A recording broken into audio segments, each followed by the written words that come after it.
페이지 206페이지 8. 여러 질병에서 치유된 사람들. 1. 찌타델라 피에베에 거지이며 태어날 때부터 기머거리이고 벙어리인 한 소년이 있었다. 그의 혀는 너무 짧고 얇아 그것을 조사했던 사람들은 거의 완전히 잘려져 나갔다고 생각이 들 지경이었다. 마르코라는 한 남자가 하느님에 대한 사랑으로 그를 자기 집으로 데리고 갔다. 그 소녀는 은인을 발견했다는 것을 깨닫고는 종종 그와 함께 머물렀다. 하루 저녁 마르코가 아내와 저녁을 먹고 있을 때 소년도 거기에 있었는데 그는 아내에게 말했다. 만일 성 프란치스코께서 그에게 청각과 말을 되돌려 준다면 그것은 대단한 기적이 될 것이라고 생각하오. 그러고는 그는 계속해서 만일 성 프란치스코께서 그렇게까지 해주실 만큼 선하시다면 나는 하느님께 엄숙히 약속드리는 바 나는 저 소년이 살아있는 한 그의 경비를 되어줄 것이오 라고 말했다. 바로 그때 그 자리에서 소년의 혀가 자라나 말하기 시작했다. 하느님의 영광의 하느님과 성 프란치스코께 그분은 나에게 나의 말과 나의 청각을 되돌려 주셨도다. 2. 이세오의 야고보 형제는 아버지의 집에서 살고 있었던 아직 소년이었을 때 심한 탈장으로 고통받고 있었다. 나이가 어리고 몸이 약함에도 불구하고 그는 성령에 의해 영감을 받아 성 프란치스코 수도회에 들어오게 되었다. 그러나 그는 아무에게도 자기의 고통을 얘기하지 않았다. 성 프란치스코의 몸이 현재 마치 귀중한 보물처럼 모셔져 있는 성당으로 옮겨지고 있었을 때 그는 그 의식에 참석하고 하늘에서 영광을 입은 성인의 신성한 몸을 향해 합당한 존경을 표했다. 거기서 그는 무덤으로 다가가 그것을 경건히 껴안았다. 즉시 그의 오관은 원래의 자리로 되돌아갔으며 그는 자기 병이 나았다는 것을 느꼈다. 그는 그때까지 하고 있었던 탈장대를 버렸으며 그 후로 그는 결코 어떠한 고통도 느끼지 않았다. 구피오의 바르톨로메오 형제, 토디의 안젤로 형제, 체카노의 니콜라 신부, 소라의 요한, 피사 출신의 한 남자, 그리고 치스테르나 출신의 또 다른 남자, 시실리의 베드로와 다른 많은 이들과 함께 아시시 근처의 스펠로 출신의 한 남자는 하느님의 자비와 성 프란체스코의 중재에 의해 비슷한 병들을 치유받았다. 3. 5년 동안 정신병을 앓아온 라치오 지방의 마르티마 사람인 한 여자는 시력과 청각을 잃었다. 그녀는 이빨로 자기 옷을 물어뜯곤 하였으며 물도 불도 조금도 두려워하지 않았다. 게다가 급기야는 간질병이 생겼다. 그때 하느님이 그녀를 불쌍히 여기시어 어느 날 밤 그녀는 구원의 빛에 의해 기적적으로 교화되어서 높은 왕자에 앉아있는 성 프란치스코를 보았다. 그녀는 그 앞에서 땅에 엎드리고는 자기를 낫게 해달라고 간절히 빌었다. 그가 자기의 청원을 들어주겠다는 아무런 표시를 보여주지 않자 그녀는 자기가 할 수 있는 한 하느님께나 혹은 성인에 대한 사랑으로 자기에게 청하는 누구에게나 결코 희사할 것을 거절하지 않을 것을 약속하는 맹세를 바쳤다. 성 프란체스코는 즉시 아주 오래전에 자신이 하느님과 했던 계약을 상기하고는 십자가의 표시로 그녀를 축복하여 그녀에게 완전한 건강을 회복시켜 주었다. 한 귀족의 아들과 또 다른 여러 사람은 물론 노르치아의 한 소녀도 성인에 의해 비슷한 병에서 구원을 받았다. 4. 폴리뇨 출신으로 베드로라는 한 남자가 성 미카엘 성지로 순례를 하던 중 순례자가 해야 할 존경심에 위배되는 한 과실을 범하고는 한 우물에서 물을 마셨다. 바로 그때 그곳에서 많은 마귀가 그 사람 속으로 들어갔다. 그 후 3년 동안 그는 마귀에 들려 무시무시하게 말을 하고 행동을 하는 한편 자기 몸을 찢었다. 그러나 그는 가끔 맑은 정신이 들 때도 있어 그때 마귀를 도망치게 하는 성 프란치스코의 능력의 효험에 대해 들었다. 그는 모든 겸손을 가지고 그의 중재를 간원하고는 그의 무덤으로 갔다. 무덤에 손을 댄 순간 그는 기적적으로 자기를 괴롭히던 마귀에서 풀려날 수가 있었다. 성 프란체스코는 또한 나름이 출신으로 귀신 들린 한 여자와 많은 다른 사람들을 불쌍히 여겼다. 그러나 그들의 고통과 그것이 치료된 방법을 기술하는 건 너무도 시간이 많이 걸릴 것이라 불가능하다. 5. 파노 사람으로 중풍에 걸려있는 보노모라는 문둥병자는 그의 부모들이 성 프란치스코 성당으로 그를 데리고 가자 이 두 가지 병이 완전히 나았다. 산 세베리노 사람으로 아토라고 불리는 한 젊은이는 문둥병균으로 덮여 있었는데 맹세를 드리고 성인의 무덤에 스스로 갔을 때 성 프란치스코의 공덕으로 인해 나았다. 성인은 이 병을 치료하는 데 특히 뛰어났다. 왜냐하면 겸손과 친절을 사랑하는 마음에서 나병 환자를 돌보는데 그는 자신을 바쳤었기 때문이었다. 6. 소라 교구의 로카타라 불리는 한 귀족 부인이 23년간 하열로 고생을 하고 있었는데 여러 의사로부터 온갖 종류의 치료를 받았었다. 그녀의 상태는 대단히 심각해서 그녀는 곧 죽을 것 같이 보였으며 또 혹 출혈이 멎을 때는 몸 전체가 부어올랐다. 그때 그녀는 한 젊은이가 지방 사투리로 성 프란체스코를 통해 하느님이 일으키신 기적에 대해 노래 부르는 것을 들었다. 그녀는 슬픔에 압도되어 울음을 터뜨렸다. 그러자 그녀의 신앙심이 일깨워져 그녀는 이렇게 외치기 시작했다. 오 복되신 프란체스코 사부여, 당신은 그같이 위대한 기적들로 유명합니다.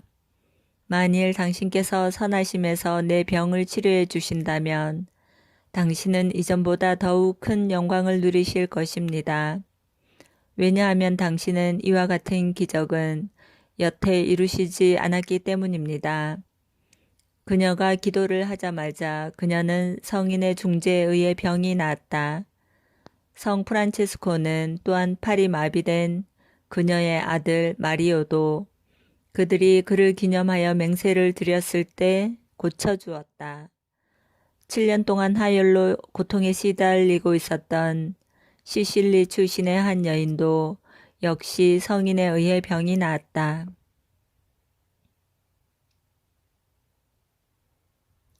7.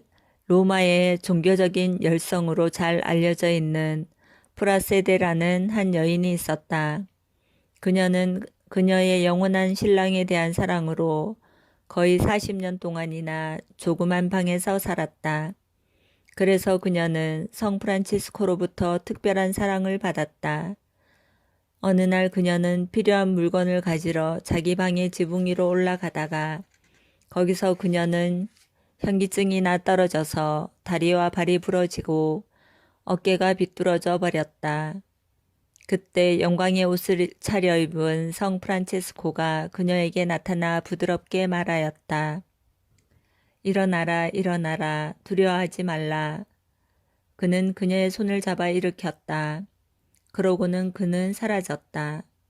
그녀는 방 주위를 이리저리 살펴보고 자기가 발현을 보고 있었다는 걸 확신했다. 그녀의 외치는 소리에 사람들이 도우러 왔으며 한 빛이 비칠 때 그녀는 자신이 성 프란치스코에 의해 완전히 나았다는 것을 깨닫고는 이 일이 일어났던 대로 모든 것을 수뢰했다. 페이지 211페이지 9. 성인의 축의를 안 지키고 그분을 공경하지 않던 사람들. 1. 푸아티에 근처에 있는 러 시몽 마을에 성 프란치스코에게 큰 신심을 지니고 있던 레지날도라는 한 신부가 자기 본당 신자들에게 성인의 축일은 거룩하게 보내야 한다고 말했다. 그러나 그 본당 신자들 중 한 사람은 성인의 능력에 대해 아는 바가 전혀 없어 그 명령에 주의를 기울이지 아니했다. 그가 자기 땅에 있는 몇몇 제목을 베려고 나가서 일을 시작하려고 했을 때 그는 오늘은 거룩한 날이다. 일하는 것은 잘못이다라고 말하는 목소리를 3번이나 들었다. 그러나 그는 고집이 세어 신부의 권한도 기적의 목소리도 그를 멈추게 할 수 없었다. 그러자 하느님은 성인의 영예를 위해 또 교회법을 어긴 자를 벌하기 위하여 당신의 능력을 보이는 또 다른 기적을 일으키셨다. 남자는 한 손에 쇠스랑을 들고 다른 손에 도끼를 쥐고 일을 시작하려고 도끼를 들어 올렸을 때 하느님의 능력에 의해 두 손이 그 도구에 꽉 달라붙어 버려 그는 자기 손가락을 뗄 수가 없었다. 그는 기가 막혀 어떻게 해야 할지 몰랐다. 그는 교회로 달려갔으며 사방에서 사람들이 이 기적을 보려고 모여들었다. 많은 사제들이 축일의 의식을 올리려고 모여 있었는데 그들 중 한 사람이 그에게 제단 앞에서 회개의 행위를 드리라고 충고했다. 그는 모든 겸손을 다해 성 프란치스코에게 자신을 위탁하고는 3번 목소리를 들었었기 때문에 3가지 맹세를 드렸으니 즉 하나는 성 프란치스코의 축일을 지키겠다는 것이며 2번째는 그날에 그 교회를 방문하겠다는 것이며 3번째는 성인의 무덤으로 순례를 하겠다는 것이었다. 그가 1번째 맹세를 드렸을 때 한 손가락이 자유롭게 되었으며 2번째 맹세를 드리고 난 다음으로 또 다른 손가락이 자유롭게 되었다. 3번째 맹세를 드렸을 때 3번째 손가락이 풀려졌으며 그러고는 그 다음엔 손 전체가 풀려졌다. 거기에는 엄청난 군중들이 모여 있었는데 그들이 성인에게 자비를 구하는 기도를 드리자 그의 다른 편 손도 마침내 자유롭게 되었다. 그래서 그는 완전한 자유로 되돌아가게 되었으며 그는 자기 도구들을 버렸다. 한편 그들 모두는 그에게 덮치고는 또 그처럼 놀랍게 그를 치유해 주신 당신의 성인의 기적의 힘과 하느님을 찬양하였다. 그 도구들은 사건을 기념하여 아직도 성 프란치스코의 제단 앞 거기에 걸려 있다. 거기와 또 인접 지역에서 일어났던 무수한 다른 기적들은 성 프란치스코가 하늘에서 얼마나 높은 지위를 누리는가를 보여주며 그의 축일은 지상에서 얼마나 경건히 보내야 하는가를 보여준다. 2. 러 만스에 있는 한 여인은 성 프란치스코 축일에 물레질을 하여 북을 잡아 올렸다. 즉시 그녀의 손은 마비가 되었으며 그녀의 손가락은 타는 듯한 고통으로 쑤셨다. 이 벌이 그녀를 본심으로 돌아가게 하여 그녀는 성인의 힘을 깨달았다. 그녀는 진실로 뉘우치며 수사들에게 달려갔다. 그들은 성 프란체스코에게 그녀를 불쌍히 여겨주시길 간구하였다. 그러자 그녀는 즉시 건강을 회복하게 되었다. 상처에 아무런 흔적도 그녀의 손에 없었으나 그녀의 손가락엔 일어났던 것을 상기시켜주는 것으로서 탄 자국이 남아있었다. 각기 캄파냐, 스페인의 발라돌리드, 피글리오 사람인 다른 세 여인도 성인의 축일을 지키지 않은 고집 때문에 벌을 받았다가 그들이 회개했을 때 성인의 중재로 기적적으로 구원받았다. 3. 마사트라바리아 지방의 보르고 산 세폴크로 출신인 한 기사는 성 프란체스코의 기적을 경시하는 말을 하였다. 그는 성인의 무덤으로 오는 순례자들을 모욕하였으며 대중 앞에서 수사들을 조롱하며 그들을 비방하였다. 한 번은 그가 성인의 명성을 공격할 때 그는 신성모독죄를 덧붙여 범하게 되었다. 그는 만일 이 프란체스코가 성인이라는 게 사실이라면 나는 오늘 칼을 맞고 죽기를, 만일 그것이 사실이 아니라면 나는 무사했길 하고 말했다. 하느님의 분노는 그가 받아 마땅한 대로 그를 벌하는 데 지체하지 않았다. 왜냐하면 바로 그의 기도가 죄스러운 것이었기 때문이었다. 잠시 후에 그는 자기 조카에게 잘못하였는데 그 젊은 남자는 칼을 가지고 그를 찔러버렸던 것이다.